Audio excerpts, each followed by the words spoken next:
Jump on it. Dive into the meaning.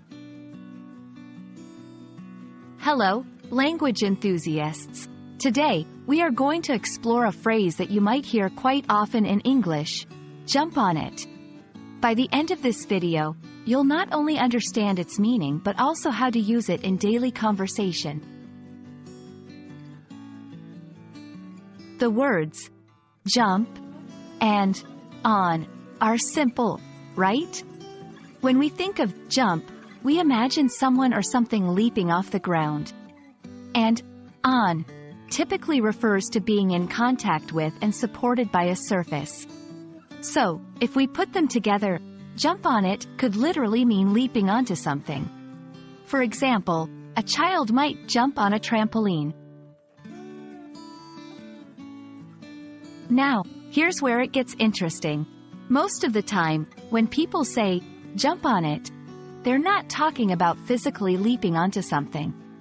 Instead, it's a figurative way of saying to take advantage of an opportunity, or to quickly start doing something. Imagine your boss has a sudden project that needs attention. She might say, "Can you jump on it?" She's not asking you to leap onto a pile of papers. She's asking if you can quickly handle or start the project. Let's see the phrase in action. 1. There's a sale on winter coats.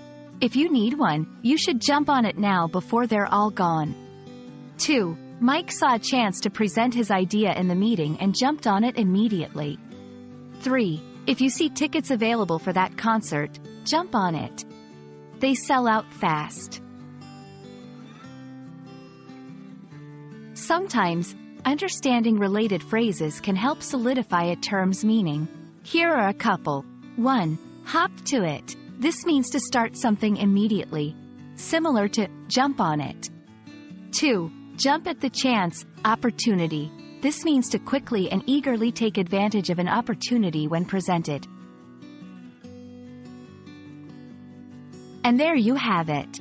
Next time you hear someone say, jump on it, you'll know they're not always talking about a literal leap. It's just a fun way to say, get on it quickly. Thanks for joining us today, and we hope this video has been helpful. Happy learning!